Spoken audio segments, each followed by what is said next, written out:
नमस्कार, आप सभी का पुनः इस चैनल पर स्वागत है।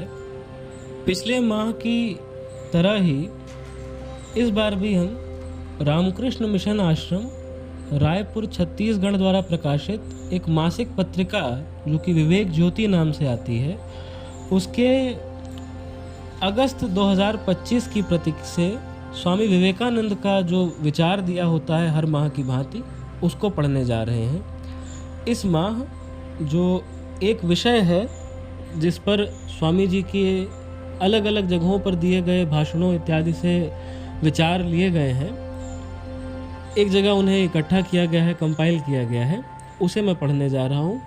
और इस एक्सपेरिमेंट में, इसे एक्सपेरिमेंट ही कहा जाए तो बेहतर होगा। जो त्रुटियाँ हों उन्हें अवश्य बताएं, जो सजेशंस हों कि किस प्रकार इसमें सुधार लाया जा सकता है, इसे और अर्थपूर्ण बनाया जा सकता है, इस बारे में भी आपके सुझावों का स्वागत रहेगा। तो आज का विषय है संसार हमारे देश का अत्यंत ऋणी है, विवेकानंद। मैं इसको अलग अलग भागों में जिस प्रकार दिया हुआ है कि विवेकानंद समग्र साहित्य में अलग अलग वॉल्यूम्स में उनके पेजेस मेंशन हैं कि किस जगह पर ऐसी बात कही गई है, वैसे पढ़ने जा रहा हूँ।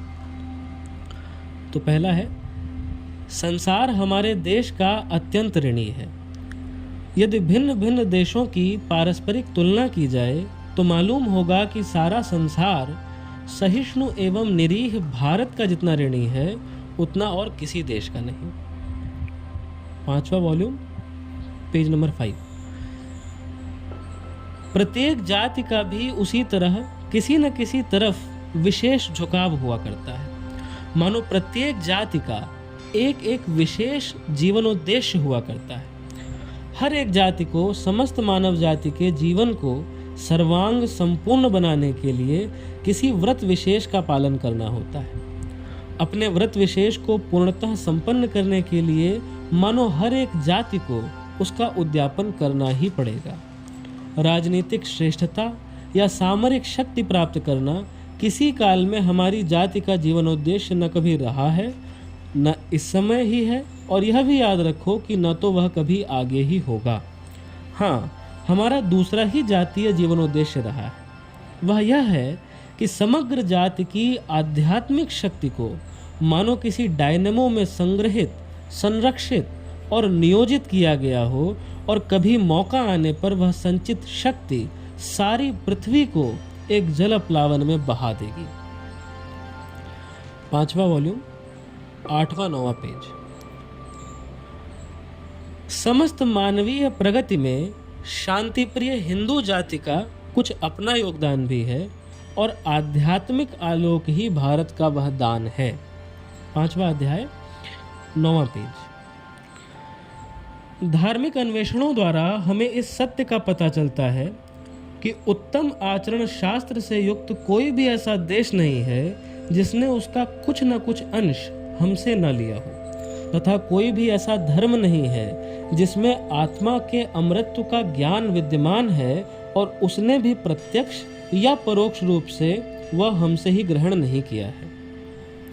राजनीति संबंधी विद्या का विस्तार रणभेरियों और सुसज्जित सेनाओं के बल पर किया जा सकता है। लौकिक एवं समाज संबंधी विद्या का विस्तार आग और तलवारों के बल पर हो सकता है, पर आध्यात्मिक विद्या का विस्तार तो शांति द्वारा ही संभव है। जिस प्रकार चक्षु और कर्ण गोचर न होता हुआ भी मृदु ओस बिंदु गुलाब की कलियों को विकसित कर देता है, बस वैसा ही आध्यात्मिक ज्ञान के विस्तार के संबंध में भी समझो। यही एक दान है जो भारत दुनिया को बारंबार देता आया है। 5वां अध्याय, 117वां पेज। जब कभी भी कोई दिग्विजयी जाति उठी जिसने संसार के विभिन्न देशों को एक साथ ला दिया और आपस में यातायात तथा संचार की सुविधा कर दी, त्यों ही भारत उठा और उसने संसार की समग्र उन्नति में अपने आध्यात्मिक ज्ञान का भाग भी प्रदान कर दिया। 5वां वॉल्यूम, 117 से 118 पेज। भारतीय विचार का सबसे बड़ा लक्षण है उसका शांत स्वभाव और उसकी नीरवता।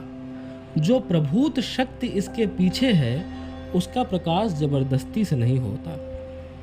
5वां अध्याय 168वां पेज। अनदेखे और अनसुने गिरने वाला कोमल ओस कण जिस प्रकार सुंदरतम गुलाब की कलियों को खिला देता है, वैसा ही असर भारत के दान का संसार की विचारधारा पर पड़ता रहता है। शांत, अज्ञेय किंतु महाशक्ति के अदम्य बल से उसने सारे जगत की विचार राशि में क्रांति मचा दी है, एक नया ही युग खड़ा कर दिया है, किंतु तो भी कोई नहीं जानता कब ऐसा हुआ। 5वां वॉल्यूम 168वां पेज। धन्यवाद।